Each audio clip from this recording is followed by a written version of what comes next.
This is Charles Butler, host of the Reality Check with Charles Butler. What we try to accomplish on the Reality Check is to bring you information to make you an informed decision maker.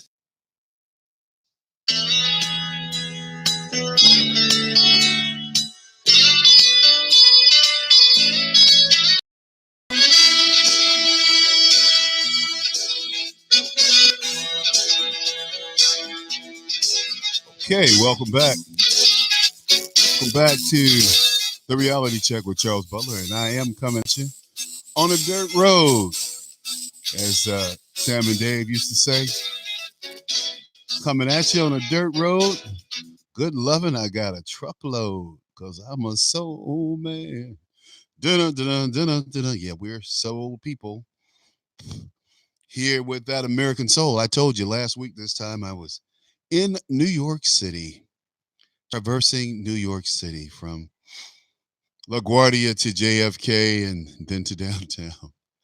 Oh man, I tell you, you just would not believe the kind of stuff I had to go through to get from uh, one airport to the other, and then finally downtown. It was worth it, though. It was worth it. Had a great time, as I told you, shared with you. Saw a play called "Ain't Too Proud" by the Temptations, and then we saw the Basquiat defacement exhibit at the Guggenheim. It's just incredible, very moving exhibition, I must add. Anyway, as we work out this Freedom Friday, we're going to have Gavin Clarkson with us later today. Gavin Clarkson is the U.S. Senate candidate in New Mexico. Great guy, very accomplished man, American Indian. And that's to differentiate from an Indian. As you know, we are not politically correct on this show. Never will be. We're always pushing the envelope, pushing you to be better than you are, pushing you to look at what's going on out here in the world, the country, like old Joe Biden. I want to talk about Joe before we bring on Gavin, of course. Joe Biden, this guy, he is such a trip.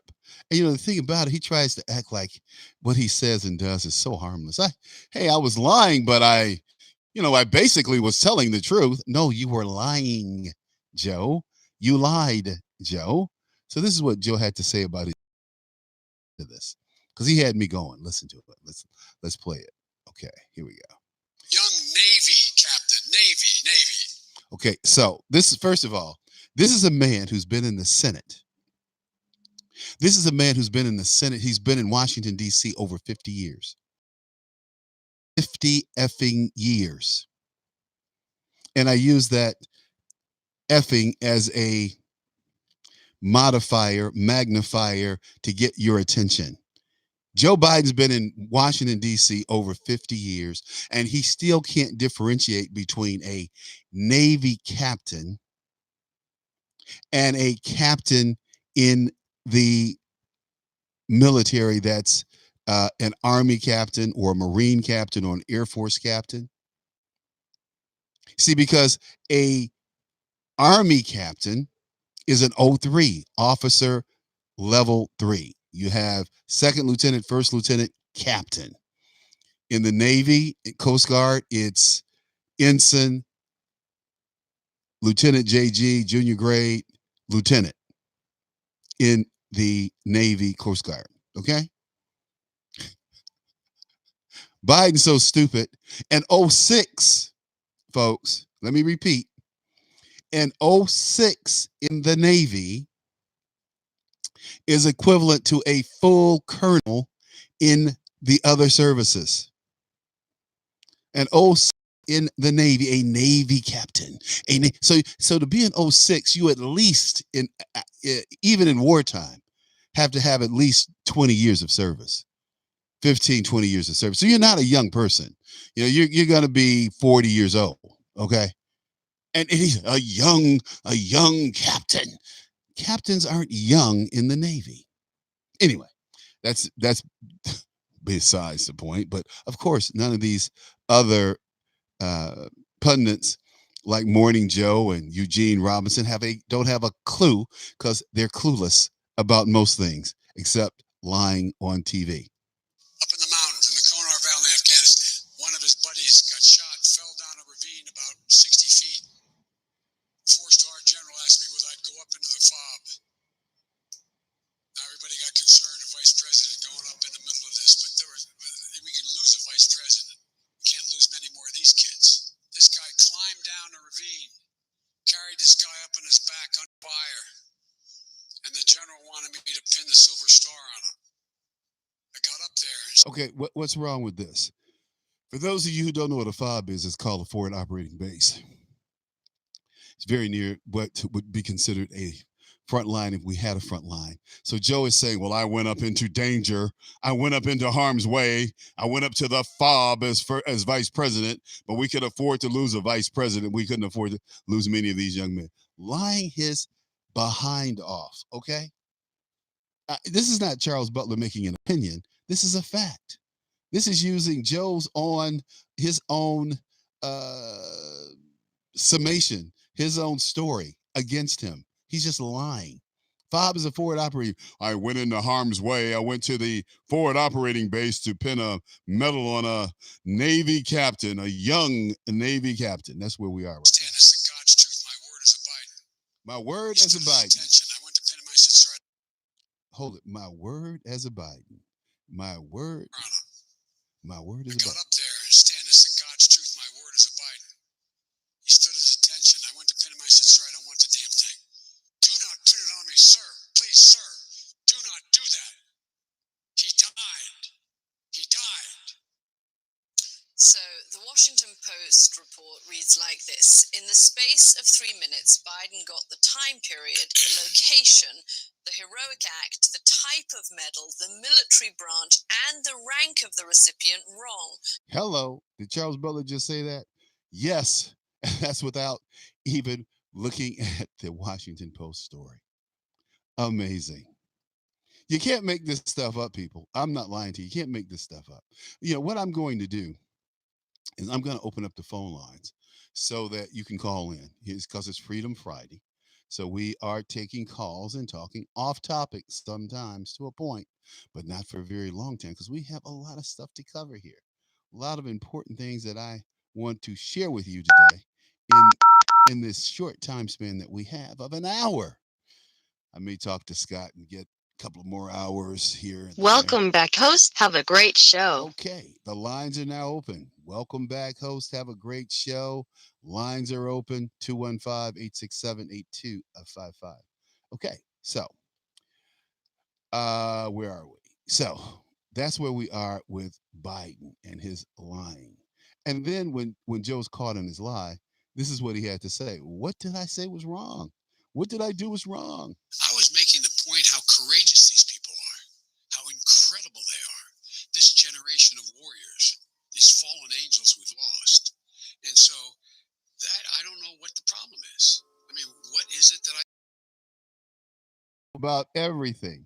Then you get Robinson.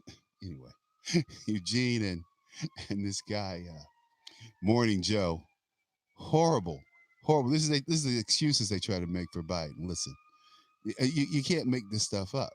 These are two guys on MSNBC every morning. I actually don't think that's a small or significant point, that distinction between trying to make yourself look brave and heroic when you weren't, and celebrating and recognizing the heroism of service members in these impossible situations. And Biden was trying to do the latter. I frankly don't think this has any impact at all, really, on Democratic primary voters at this point. I mean, I have had the experience of giving a giving a speech, and he says, "Well, I really wasn't there. I checked my notes, and so you lied too, Eugene.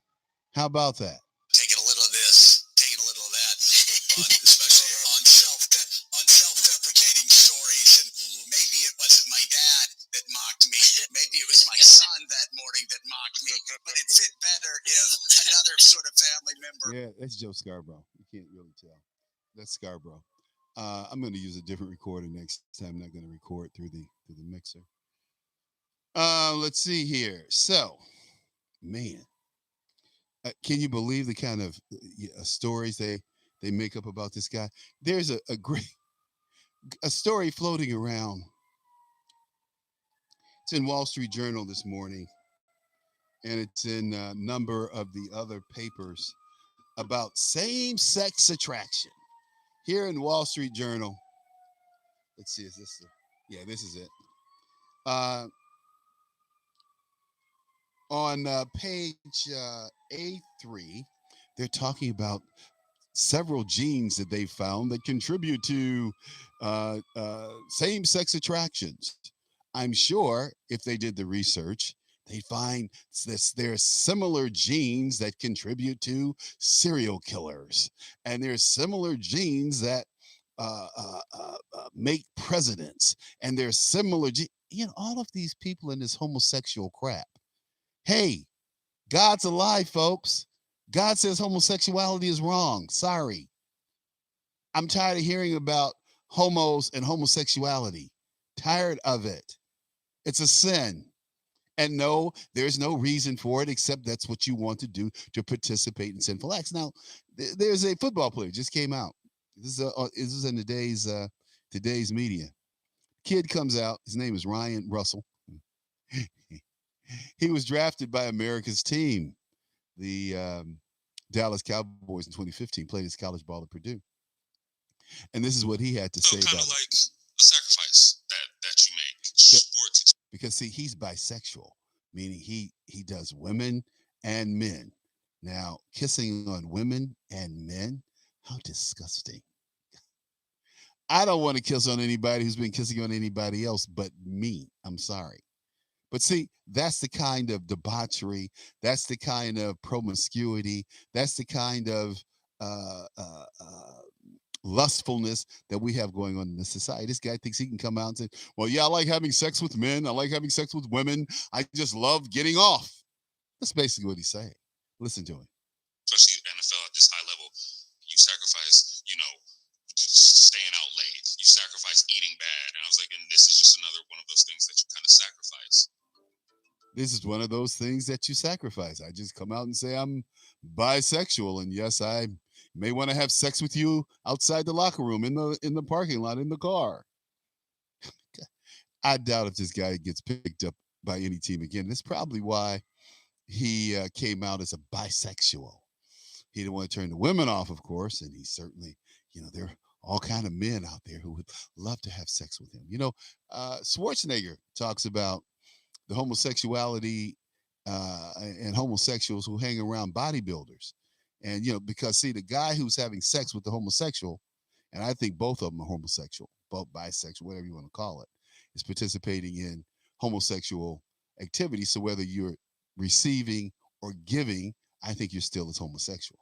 That's the way homosexuality is defined. So this kid goes on to say, he concludes with this. Kind of at maybe even pretenses that we have in our mind. Because no one told me outright, if you come out as bisexual, you won't play in the NFL. No one told me that. The circumstances have brought me here where I am, trying to be the first one. And I hope that I won't be the last. I think you will, because you won't play. So you won't be a bisexual playing in the NFL this year. Sorry, Ryan. People aren't buying off on your crap.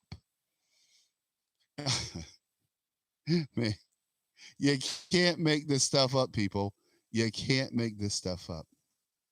You can't make it up so much so that there's a woman who's challenging Nadler for his seat, much like AOC challenged the congressman for his seat. She said he's not doing enough. He's not forceful enough. He's not moving fast enough. And this is what she had to say, which is why I wanted to play this for you, because I think it's very, very, very important to see how these folks think. She wants to take on Jerry Nadler and defeat Jerry Nadler because he's not taking on Trump, which is not true. He's doing what he can do with what he has. And the bottom line is there really is no reason to impeach the president. So let's play this. Well, it's not the primary reason, but we have to deal with it first and foremost because we never get to the issues of inequality or climate change if we don't have a president and a White House that can be trusted. And from everything we've seen in the Mueller report in Volume 2, the president has clearly obstructed justice. It happened before that. In terms of how he continuously lies, he directs attention to the media saying they're the enemy of the state. Any number of things on a consistent basis would not fly. We are in extraordinary times. You think that Chairman Nadler has not been tough enough on the president? I think we need to hold the president accountable through an impeachment process. Wow. I mean, where do these people come from? Why do they think they can take over the presidency? Why do they think they can do better than the people who are already there? The question is, I don't get it. Do you? If you do, let me know, okay? Please let me know. I'm sitting here, and let's see. I'm playing with the gain on this control. Let's see here. Playing with the gain on this control. Da, da, da, da, da. Here we go. All right. So we'll see what happens here. Here we go. All right. So, man, you can't make this stuff up, people. She says, well, we just need to hold the president accountable, go after the president. We don't need a real reason. Whenever I hear people talk about, what did she say? Whenever she hears people talk about um,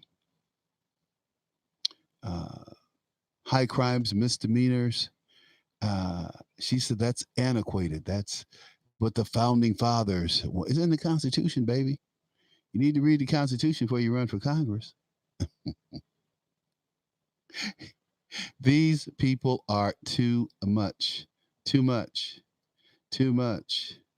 So I'm searching out here to see if anybody dropped me some notes, because when I don't look out here for notes, I have notes waiting for me. When I do look for notes, there are no notes. I don't know what that's all about, but hey, I just try to do what I try to do because I'm there. Cynthia Latson just signed on and said, gave me a thumbs up. Thank you, Cynthia. Appreciate that. It's Freedom Friday. We have been talking about uh, uh, Lindsey Boylan, Nancy, Jerry Nadler's challenger. She says, well, when I hear high crimes and misdemeanors, that just doesn't sit well with me. Well, then the Constitution doesn't sit well with you, baby. You can't have it your way. It's about the Constitution. We have laws in this country. Oh, speaking of which, there's this new thing saying that President Trump is sending critically ill illegals back to their countries.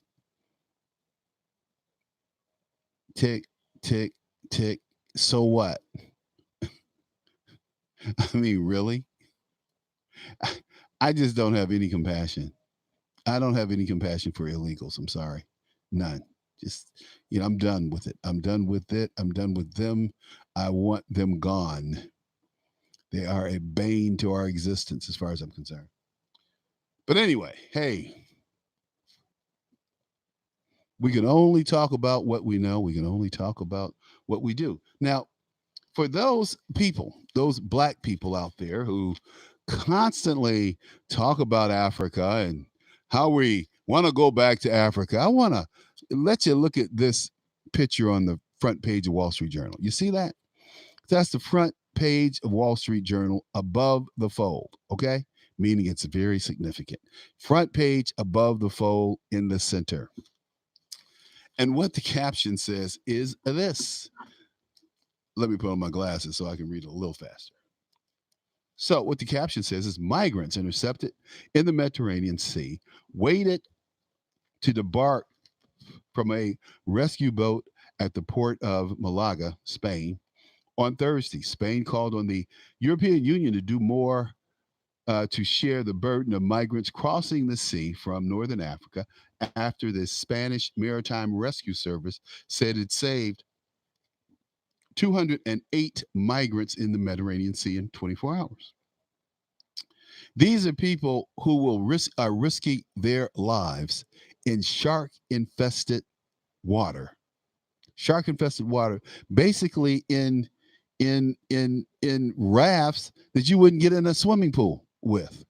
They're trying to cross the Mediterranean Sea. Shark-infested Mediterranean Sea, by the way, because the sharks now know the path that these folks are taking. So they're out there they're out there doing their thing, right?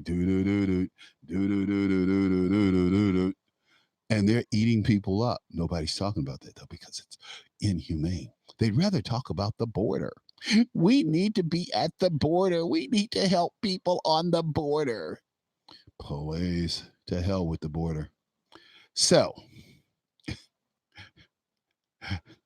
these people are coming over in droves. And all you Black Americans who want to take their place in Africa, be my guest. Just get on a plane and head over to Mali, Ghana, Nicaragua, Nigeria, some of these other countries. When you get a taste of no water, no electricity, no deodorant, woo, boy, Charles is on a roll today. But look, CNN is the only source that I found that has talked about the feds busting these Nigerians.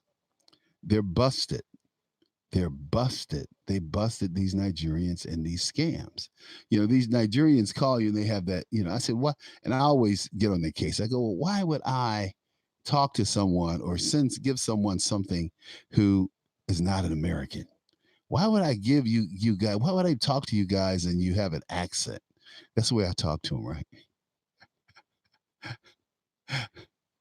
So the only station that I found that carried the story about this indictment, the feds indicting about 80 Nigerians in this web scam thing, is CNN. But they indicted these folks, and they are going to prison. These Nigerians. And, they think Americans are stupid. And that's the thing that I detest about these foreigners today. They think because we're so nice that we're stupid. And I think they're right. So, but federal prosecutors said that they indicted 80 people, most of them Nigerians, and they charged them here in the United States with being part of a widespread conspiracy that stole millions of dollars from businesses and elderly individuals through a variety of scams, then laundered the money. Wow. Whew. Boy. Can't make this stuff up, people. You can't make this stuff up.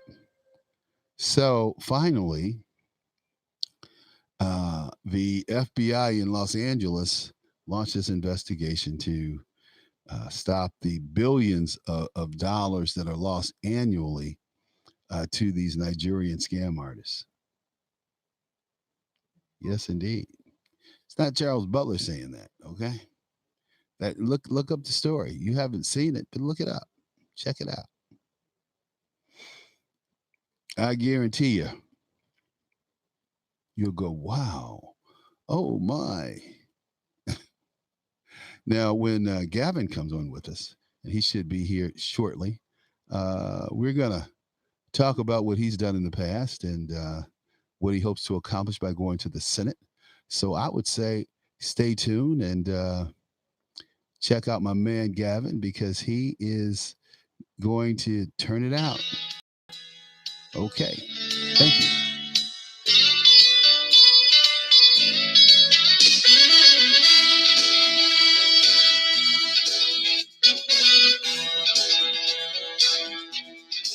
Kim Moline, co-restaurants in Lansing and South Holland. Hey, Tom, I've got to be honest. Although I was unhappy with our old payroll company, I was pretty apprehensive about transitioning. When it comes to payroll, delays and lost data are really unacceptable. But I'm happy to say your staff really made it easy for us, and the transition couldn't have been smoother. And now, as we consider taking advantage of some of the other services you offer, well, let's just say that next time we won't be so chicken. Thanks, Kim.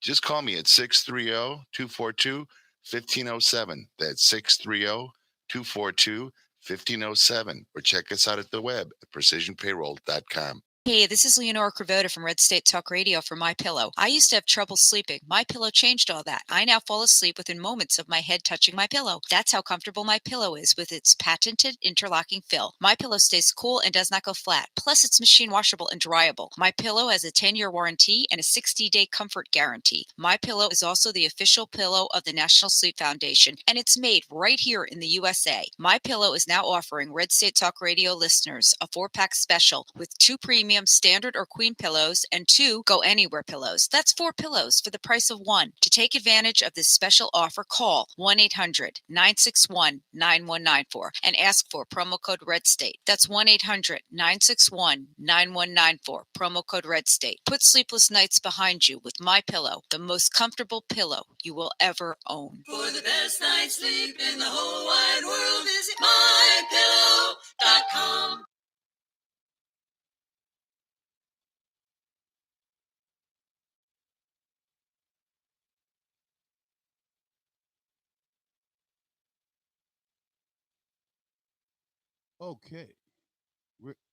We're back, and sorry about that.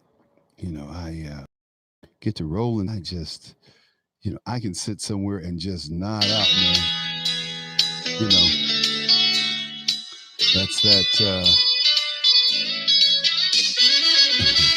That's that military. That's that military stuff. You get somewhere and you just get some rest, man. You just nod right out. I doze right off after Leonora Cavoto. and my pillow, I tell you. But look, we're gonna bring on Mr. Gavin Clarkson. He's a very, very accomplished man. He worked in the Trump administration, and that's saying a lot because people have said that Mr. Trump's a racist and he hates blacks and he hates Indians and he's politically incorrect. And we don't hear about what Trump is really doing. You hear it from me about what the president's like, what the president does, what he's doing for folks. And I don't know if I should call Gavin Dr. Clarkson because he has a PhD in history. And he's the only doctoral graduate in the history of Harvard University, a Harvard Business School, who's placed in a livestock show. He's going to take this race out in New Mexico, though, and he's going to help to turn this country around and help to support the president. Mr. Clarkson's also an enrolled member of the Choctaw Nation. So I know some Choctaws, and they're from out of Mississippi. A lot of black folks, and they have Choctaw lineage. Hey, Gavin, how you doing? Hey, I'm doing just fine. Thanks for having me on. Yeah, looks like you got a lot of work cut out for you, dude. You're a busy man.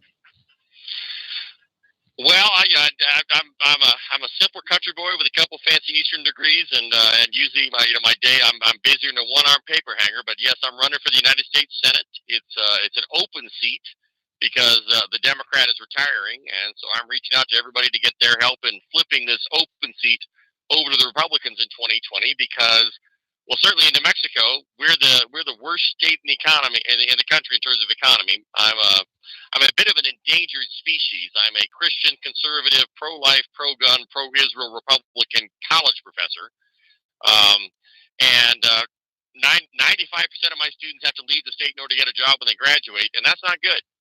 And so, we need to be able to bring some of the great economic prosperity that the president's been doing in the rest of the country, and have more of that be happening here in New Mexico. Hey, Gavin, I'm sorry, but the only thing you have there in New Mexico is White Plains, and you guys are still glowing from dropping all that atomic stuff over there. Okay.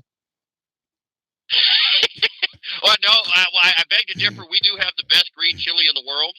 Everybody who buys Hatch green chili, that's from about 40 minutes north of my house. So we do have, we got the Hatch green chili. We've got the largest powwow on the planet at the Gathering of Nations. Yeah.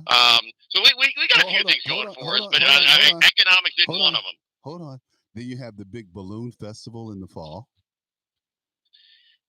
Yeah, the balloon festival in Albuquerque. We actually have several different smaller ones, but ballooning tourism is a big industry in New Mexico. Okay, it's a beautiful part of the country. Okay, disclaimer. And we've got lots of natural resources. Disclaimer.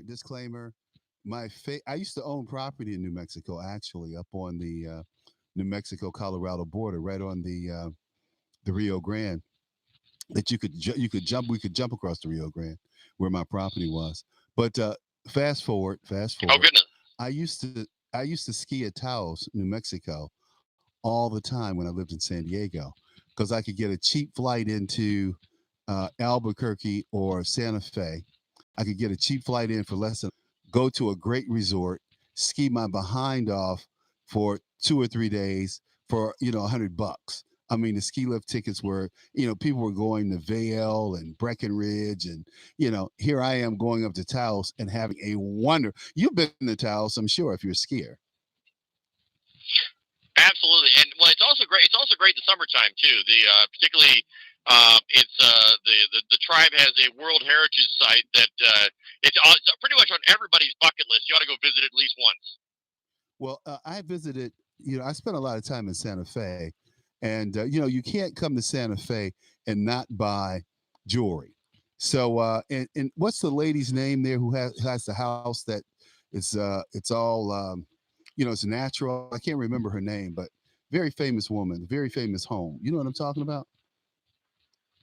Talking about Georgia O'Keeffe? Georgia O'Keeffe, yeah. She had a great, I visited that before they fixed it up.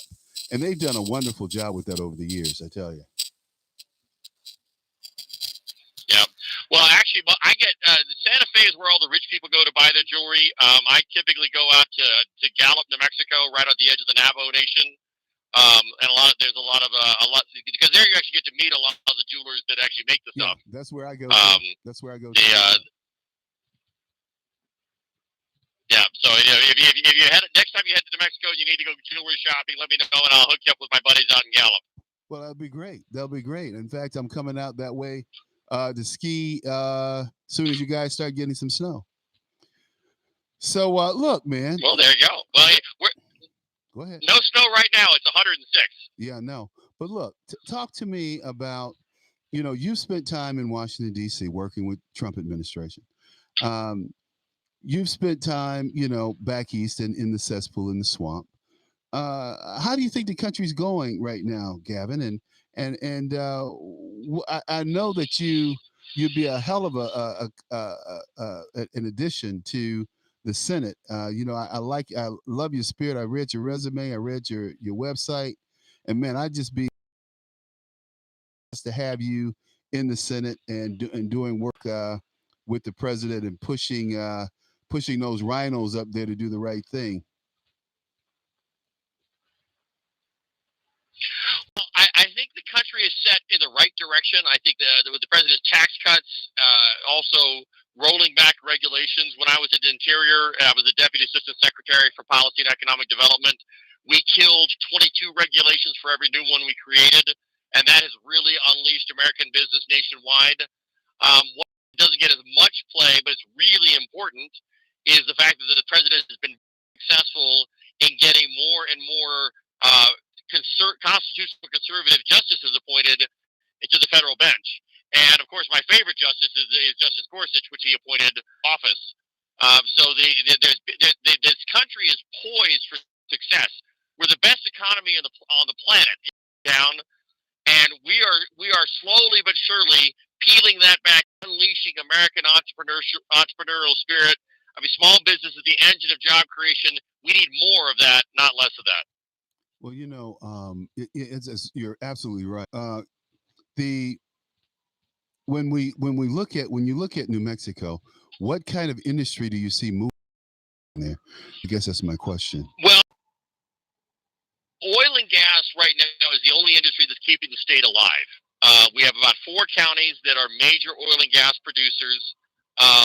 The radical nut job environmentalists are trying to kill that industry, while at the same time they're perfectly happy to tax it into oblivion.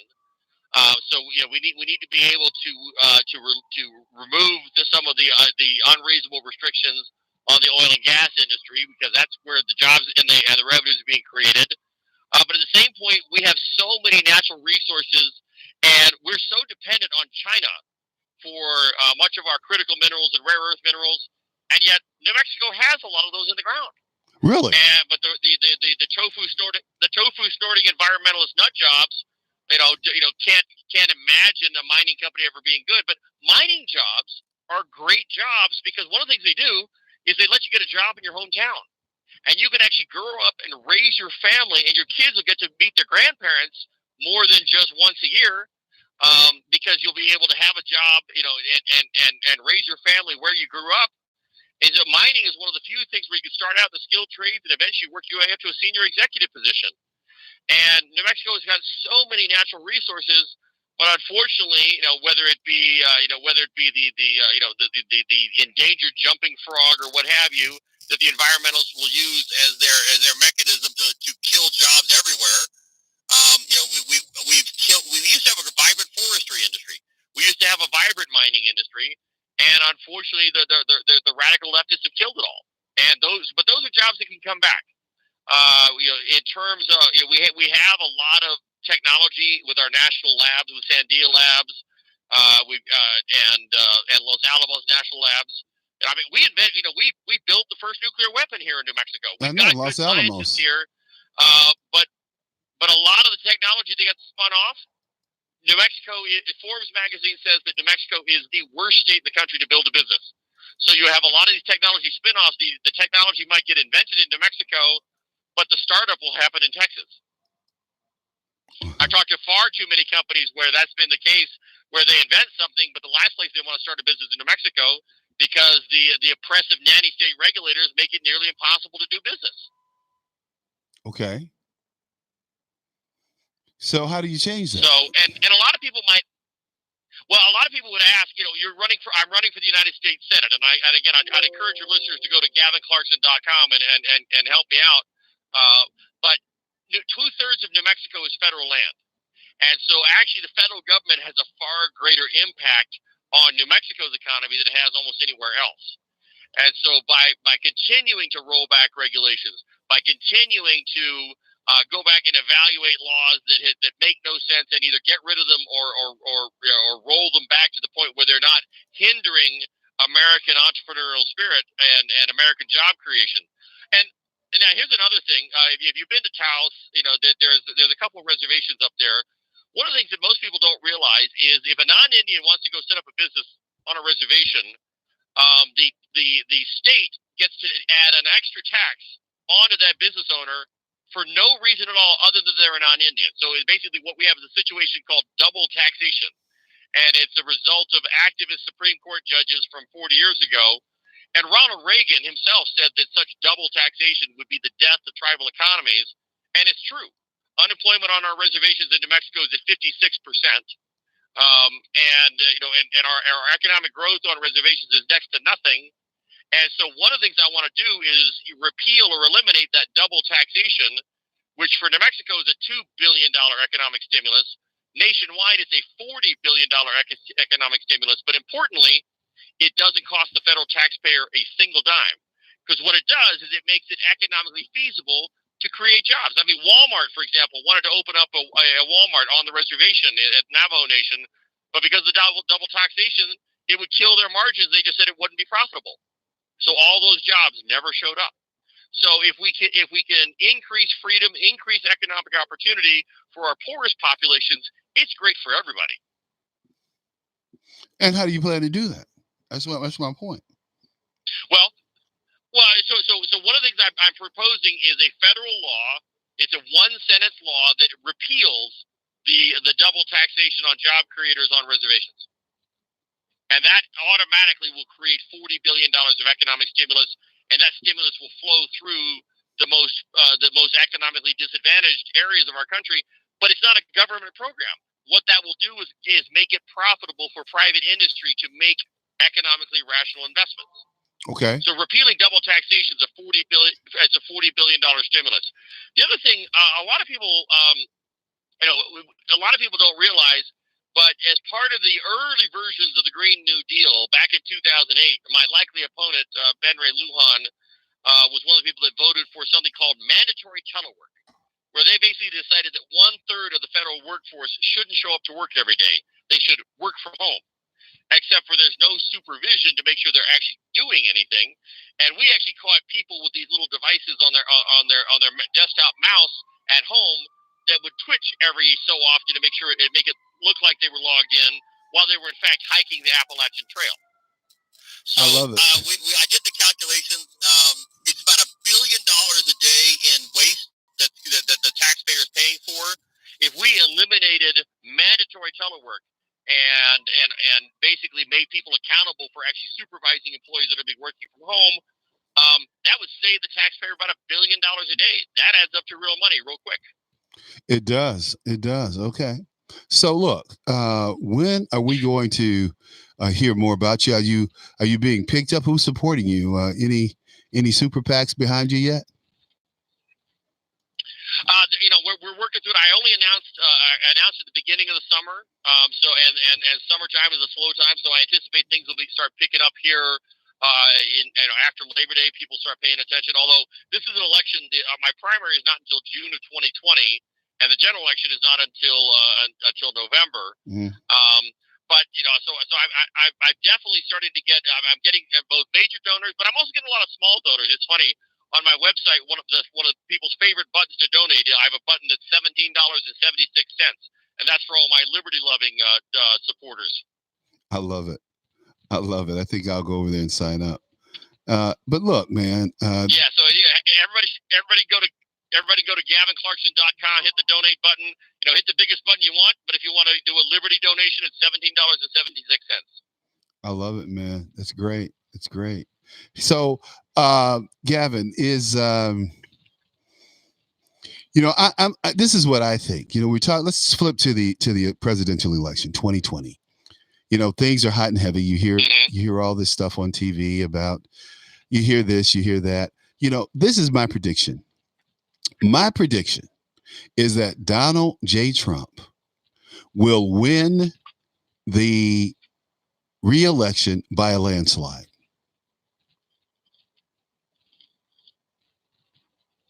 I think you're right. I think the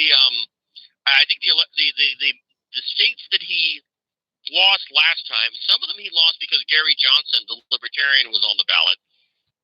And I think if people are looking at their pocketbooks, particularly in communities that might not have been as pro-Trump as they would now. I mean, if you look at unemployment rate among African Americans is the lowest it's ever been. Unemployment among Hispanics is the lowest it's ever been. I wish the same were true for American Indians. It's not yet, but we're working on it. But those communities are benefiting from what the president is doing, and so I think a lot of the traditional Democrat power base that they normally just take for granted is going to look at reality and say, hey, what has 40 or 50 years of Democrat monopoly on our vote done for us? Absolutely nothing. Well, I think the turning factor, go ahead.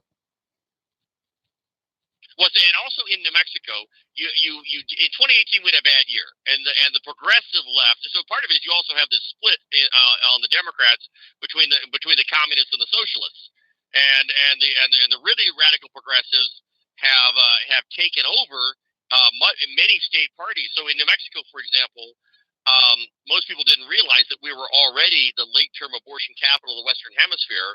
But that wasn't good enough for the radical left, so they were actually trying to remove conscience protections for doctors and nurses that didn't want to perform abortion.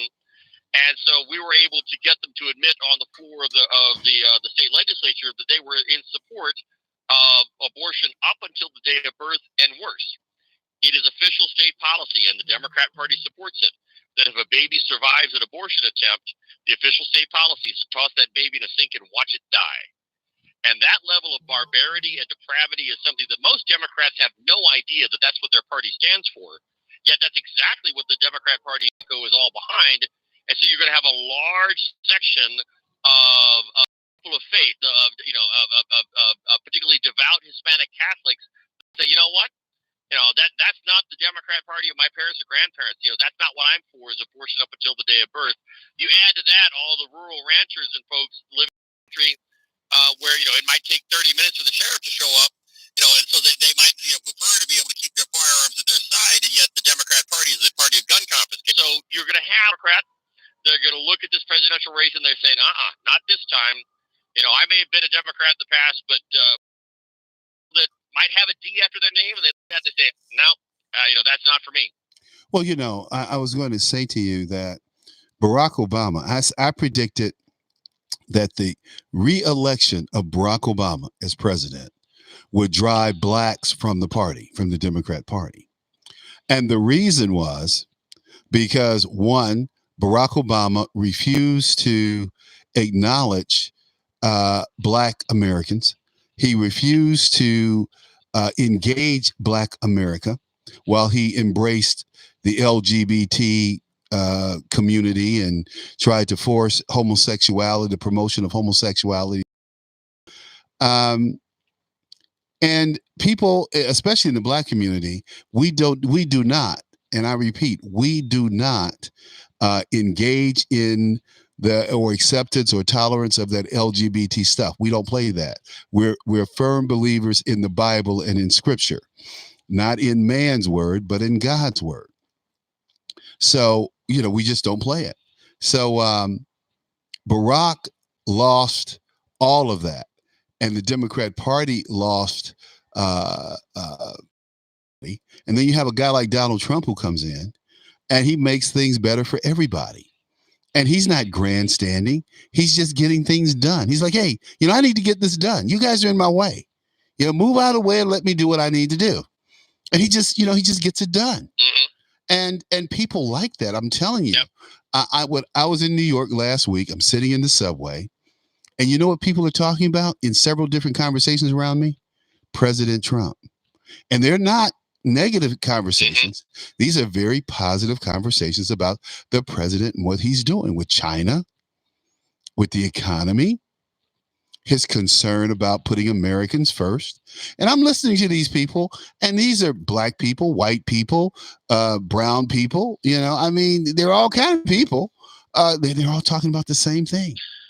And they're not negative on Trump. And again, you wouldn't hear that. You wouldn't get that if you listen to the mainstream media. But there's this assumption that Trump's a racist. Nothing could be further from the truth. What he opposes is illegal immigration. I'm a legal immigrant. Her family has a history of fleeing tyranny and socialism. The father's side of the family fled Mussolini in Italy. The mom's side fled Franco in Spain. They moved to Argentina, encountered more statism, more socialism. The mom fled to Venezuela. She ran into Hugo Chavez, so that didn't work so well. But 25 years ago, my wife legally crossed the U.S. border. It taken her about a year to save up the money. And she crossed over. It was on a bus that was half filled with turkeys. Not the Democrat kind, the feathered kind. Okay. And but she went to Houston, got a work permit legally, learned English by listening to country music while cleaning other people's houses. It took her 14 years to become a citizen following the rules. She's now one of the leading medical estheticians in the entire country. She's the quintessential American immigrant success story, and it hacks her off to no end, watching these people game the system and cheat the system and fraudulently claim asylum on the border. We've actually had illegal aliens surrender to us on the Mexican border because Border Patrol was busy at the time with another group of illegal aliens. And she growing up in Argentina, she speaks enough Portuguese. These folks were coming in from Brazil. Yeah. They had flown in to the airport at Ciudad Juarez and taken an Uber over to a place called Monument One. And if your listeners want to see, I've got some videos posted of some videos from Monument One, which was until the We Build the Wall folks built that private section of wall. It's a totally unprotected section of border. And that you have people engaging in rampant asylum fraud, cheating the system, and that is totally unfair to legal immigrants like my wife. And the communities that are hurt the most by the depression of wages by illegal labor coming across are African Americans. This is the deal. And so let me give you a little help with that. There's a great report at the U.S. Commission on Civil Rights that talks about that. And Peter Kirstenoff, I don't know if you know who Peter is. He's been a member of the commission. I met Mr. Kirstenoff a couple times. He said that we have briefed the Congressional Black Caucus and the Congressional Hispanic Caucus on the negative impact of illegals on American wages for blacks and browns, and they continue to ignore it. So, with that given, well, because it doesn't fit their narrative and it doesn't fit their power base. Because they realize they cannot win at the ballot box anymore, and so the only way they win is to fundamentally adjust the underlying demographics, and that is to import illegal aliens that are going to automatically end up on the social welfare state, and then Nancy Pelosi wants to give them the vote on day one. Yeah, well, it's not going to happen. It's all about power. This is the thing, Gavin. Well, Gavin, it's not going to happen, and I'll tell you why. As you know, I didn't understand it when Janet Napolitano said it, but she said the biggest threat to American democracy is the United States veteran. And what she meant was the biggest threat to the liberal transformation of American democracy is the American, because we will not allow them to co-opt our government. We will not allow the Pelosi's, the Obamas, the Kerrys, the Bidens to co-opt our government and our form of government and our representation. We will not let them take away our guns. We will not let them put us second to everyone else, put everyone else in front of Americans. We are taking care of our own citizens first and putting our citizens first and foremost above everyone. And I love it. Mm-hmm. Well, and every single veteran, I was inducted in the Navy back in 1987. I'm second generation Navy veteran. We all took an oath to uphold and defend the Constitution against all enemies, both foreign and domestic. Domestic. You look at what the Democrats are trying to do. They're trying to shred the parts of the Constitution they don't like. They don't want free speech for conservatives. They want to silence conservative voices. Like I said, I'm an endangered species. I'm a Christian conservative, pro-life, pro-gun, pro-Israel, Republican college professor. Guess how popular I was on campus the moment I outed myself as a conservative. I mean, I committed academic suicide by joining the Trump administration simply because, oh my gosh, he's conservative. We thought he was okay because he's an Indian. But no, the moment you actually start, I had to keep all of my political myself under wraps because let's go there for a second. I was president of the Native American Law Students Association at Harvard Law School, but you should not call her Pocahontas because Pocahontas was a real person. The proper term is Pocahontas because Elizabeth Warren was totally fake. We invited her. I was there. Yes, Pocahontas. Because I was at Harvard for 5 years. I got my doctorate, my law degree at the same time. I personally invited her 3 separate times. I know we had, all 5 years I was there, we invited her to come support Native students, and I get it. Okay. I mean, she's worried that she's a light-skinned Indian from Oklahoma. Okay. I'm a light-skinned Indian. The term I use is pigmentationally challenged, but that's okay. She would have been just hey, look, fine. hold one second. Hold Exactly one second, Gavin. Hey, folks, we're going to end the show on Red State, but we're still on Facebook and YouTube. Facebook is Charles Butler Conservative. YouTube is Charles Butler 52. So check us out there. We're going to continue. Keep on, Gavin. Let's roll with it. Freedom Friday. Well, yeah. So I was exactly the kind of person that Elizabeth Warren would have wanted to meet. You know, a light-skinned Indian from an Oklahoma tribe. Right. She blew us off every single time. And you know, I mean, so maybe you know what, we should. I've got so many Elizabeth Warren stories. We should schedule next time I come on. We'll start with that, and I'll tell you all about. You know, well, I give you a teaser. It was illegal for me to get my doctorate at the Harvard Business School. Why?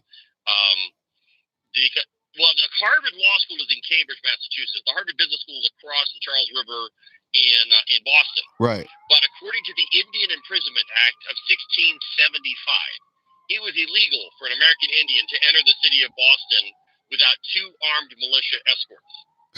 And because Harvard was a gun-free zone, I would have had to ditch my armed escorts at the guard booth. And so I was literally breaking Massachusetts law every day I was sitting in class without armed escorts. I love it. And I even mentioned this to Professor Warren to try and get her to come be interested in native stuff. She said, "Oh, that's interesting," and she still blew us off. Man, she's a phony. She's a fake. Pocahontas. I love that. Donald will have to use that. Don't call her Pocahontas because Pocahontas was real. You should call her Pocahontas. Well, you know, or you can call her Liawatha. Well, this is the thing about Pocahontas. And who was the other, the woman who led the Lewis and Clark expedition? What was her name? Help me out. That was Sacagawea. See, I taught my daughter that Sacagawea was a traitor to her race, and what she did was she opened up the West to the white man, and who, you know, basically killed off all the Indians, and took their land. And I said, and you know, it's like George Washington. If you read George Washington from a British perspective, he was a traitor. If you read George Washington from the American perspective, of course, he's our hero, one of the founding fathers, the great hero and leader, the general who led the American Revolution and our victory. And you look at a guy named Slater, John Slater. He's called a traitor in British history because he stole plans for textile mills and started the American Industrial Revolution. And we call him the father of the American Industrial Revolution. And, you know, so there are all these trade-offs all the time when we look at history, and it's just who benefits. And I think we benefit. But as Americans, Gavin, I think you'd agree that we are all Americans, and we have a great story to tell in this country. And not everything that we've done is right, but we certainly try to correct our wrongs, and that's what makes us different, I think, from other. What? Absolutely, America is the greatest country on the planet. Have we made mistakes? Absolutely. Slavery is a stain on our history. The way that we treated American Indians, you know, the fact that our track record of keeping our promises and treaties is pretty much abysmal. You know, that was not America at its best.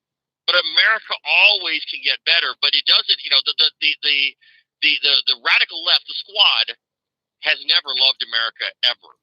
They think America needs a fundamental restructuring at an atomic level. Whereas, you know, folks like you and I, we just want America to always be at its best. And we often find that the radical left keeps America from being at its best. You know, you're absolutely right. If we can get back to those core principles of freedom, that's where America gets to be its best. I mean, if you want to look at the most liberty-deprived population in the United States, go visit an Indian reservation. Okay, you're right. No question. But look, my friend, we are off air, but we're still broadcasting out here on YouTube and Facebook. I want to thank you so much for being with me. I'd love to have you back anytime that your schedule permits. It is wonderful talking to you. I'm so glad that we've made this connection. It's been just a true great way to end the week today on Freedom Friday. So thank you so much, Gavin, for being with me. I appreciate you, man. Hey, thanks so much. And again, have your listeners go to GavinClarkson.com and hit the button. The Liberty button awaits. Gavin Clarkson, folks. That's SON on the end of Clark. .com. GAVINCLARKSON.com.